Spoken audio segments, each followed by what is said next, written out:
This one is called Mood Concrete. It's about the one acts. Um, for many years, I ran a one act play contest. Um, a lot of other people helped.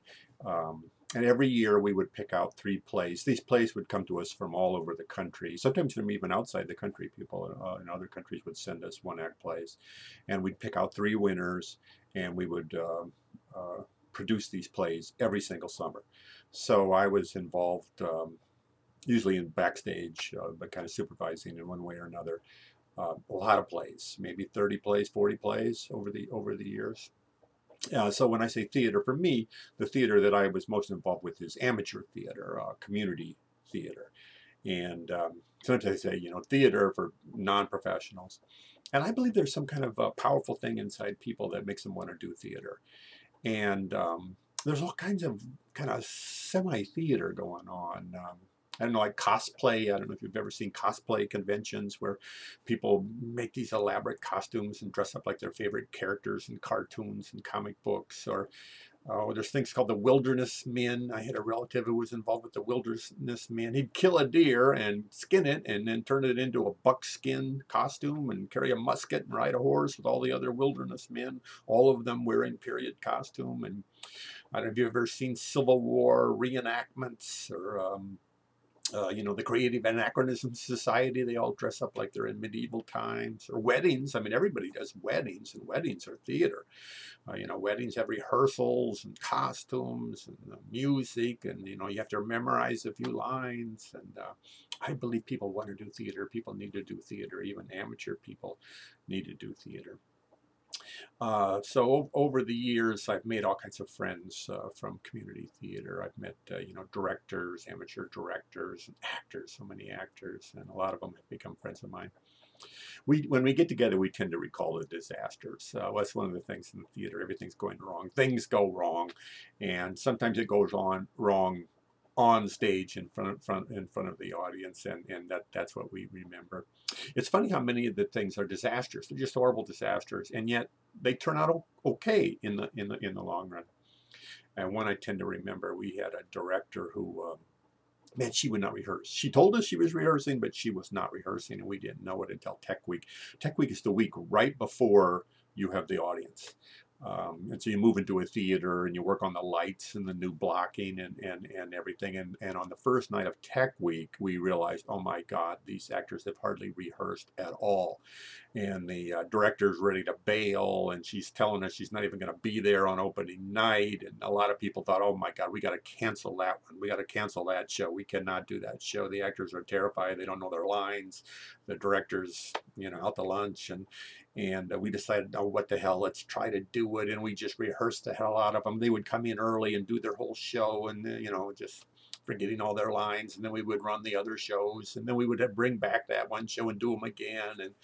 And they got a little bit better and a little bit better. There were only two actors in that show, and one of them, the guy, he had never been in a play in his whole life, and it was a big play. It was a one act, and it looked kind of small on paper, but man, when you did it, it took close to an hour. It was like 50 minutes, and he had half the lines, never having acted before. He was so terrified. I saw him in a restroom one time. And he was pale as a ghost. He was literally trembling. And he told me, I just want to shoot myself in the head. I mean, dress rehearsal, he wasn't very good. And, line. He kept calling for lines. And I thought, oh my God, what's going to happen on opening night? We got to opening night, and damned if he didn't. He remembered the whole damn play. He did everything. He was so much better than he had ever been. It was a triumph. I mean, he was so exhilarated. It was like he had, lived through the war, and it was just a beautiful thing. I don't know if it was great acting, but man, it was so much better than we ever thought that could be.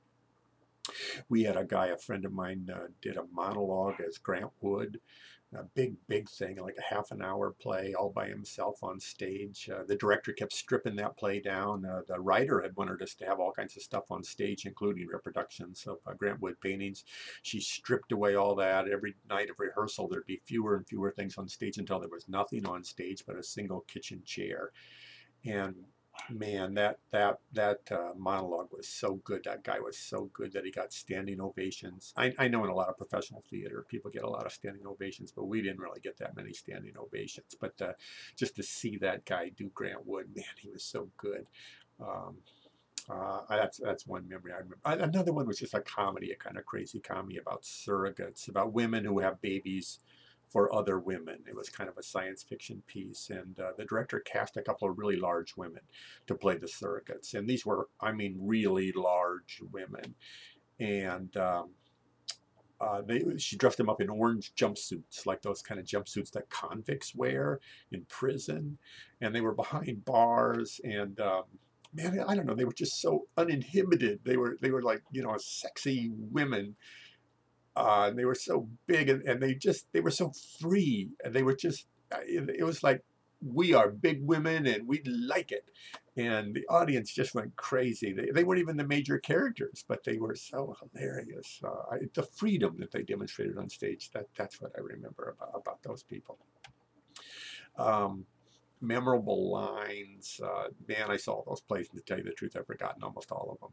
But I remember there was this one play that was kind of a disaster. I wondered, well, how did that play manage to win? It was about hillbillies, this kind of drama, family drama about hillbillies, and I didn't like anything about it. And none of the back. I was helping out backstage, and none of us liked it. And there was one line though. You wouldn't shoot a dog, would you? What kind of man shoots another man's dog? And I don't know why, but that line cracked us up. And we used to just say that line to each other all the time. That was the only thing in the whole play that we liked. The night the productions went on, and the guy who wrote that play, I don't know, he was from New Jersey or someplace, and he came all the way out to Iowa just to see that play. And then afterwards, we went to the cast party, and I kind of wondered, man, what did he think? And didn't go very well. And he had cornered the director at the party, and I heard him yelling at her. He was just so upset, and he was saying, "It was a comedy. It was supposed to be a comedy. God damn it!" Who knew? Who knew? We had no idea it was even supposed to be a comedy. I learned things that stagehands hate: heavy set pieces. We did 3 plays, so if you put a set on stage, you got to take this set off stage, and the stagehands have to do all that. And we had one play with a 4-poster bed, and we actually had the director found a real 4-poster bed. It weighed about a ton. We would stagger out there on stage with that thing. Oh my God, I thought we were all going to wind up in the hospital, with hernias. I found out things that actors hate. Actors hate blackouts. A lot of writers seem to love blackouts, but actors hate them. The stage just goes black. I guess it's supposed to be a big dramatic effect, but if you're the actor, you have to now get off stage in the complete darkness without falling over any set pieces. Actors hate blackouts. Um, we had some triumphs or things that I remember as triumph. We did a play about the Gulf War right at the time of the Gulf War, and it was another one of those 2-character pieces. And one actor, he was in the Gulf War and he did not want to go back. He was home on leave, and he decided he wasn't going to go back. And he talked a friend into shooting him in the leg so he wouldn't have to go back. And I think that situation maybe is a little bit melodramatic. But man, the actor who played the soldier, he was so damn good. I mean, he just took my breath away. He was so good, and you don't expect to see acting that good in amateur theater, community theater, but man, and I don't even know how to describe great acting. You have to see it, and that's one of the things. But you feel like, man, it's like a miracle when you see acting that good. Um, we had a writer at the cast party, and I remember he suddenly stopped everybody and called for our attention, and he made a whole speech about the importance of affirmation. He was probably 40 years old. He had never had a success in his life. I don't know, he had some kind of regular job, a day job, and he wanted to write and be a writer. And he was the man. That night, at least, I don't know if he ever had another success, but that night, he was the man. He had tears in his eyes. He was so happy. He was so moved. I don't know why, but every now and then, an ordinary person decides to write a play. Who knows why? Sometimes these people, they don't even go to plays. They don't have any connection to theater, and yet they decide to write a play. And while they are working on it, and a lot of times it's about something they really care about. It's about the death of their father. It's about the time they fell in love. It's about how they got fired or something like that. But while they are working on it, they are different. They are transformed. They are full of hope and dreams. Once in a while, an ordinary person decides to act. I'm going to try this acting thing. And the guy's, I don't know, a fireman or a lawyer, a school teacher, and the person shows up in an audition. And the next thing they know, they're at rehearsals. And it is so difficult, all that memorization. It is so terrifying. It's so time consuming, night after night after night. And then a lot of times the audiences aren't very big. You know, you got 60 people watching it, but it's a scary audience. I mean, that audience contains your family, your friends, people that you work with, and then there you are in your costume that doesn't quite fit, and you know, acting. Um, just getting through it is a triumph. I believe that community theater makes life better. It makes life more exciting and intense for everyone involved. It doesn't matter if the audiences are small. It doesn't matter if the actors are not well-trained professionals and if the costumes don't quite fit. Theater makes people do things they did not believe they could do. Oh, Mood Concrete. I got to tell you the story about Mood Concrete. We had a director, young, very young director, had hardly done any directing, and he was directing a little play about the Nazis invading Warsaw. And he wanted all kinds of stuff on the set. And that's a problem when you're doing 3 one-act plays, because if you put a whole lot of stuff on the set, then you got to get all that stuff off the set for the next play. But he wanted, man, more and more and more. And rubble. Oh my God, Warsaw's in rubble. We got more rubble. I remember him saying that one time. Rubble, more rubble. There's not enough rubble.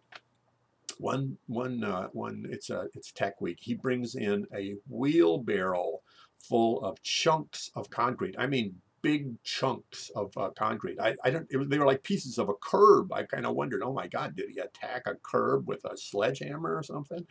And he wanted, you know, this heavy stuff, and you got to like put it around. And then he thought, no, not just on stage. I want it down. You know, there's the stage, and then there's down on the floor, just in front of the audience. And he wanted us to put some chunks, big, heavy chunks of concrete down there on the floor. And I said, you know, unless you're sitting in the front row, you can't. The audience can't even see that stuff. Why in hell do we have to carry big chunks of concrete down there on the floor? And he said, even if the audience can't see it, they will feel it. So, you know, we did it. The whole stage crew, we used to call that stuff Mood Concrete.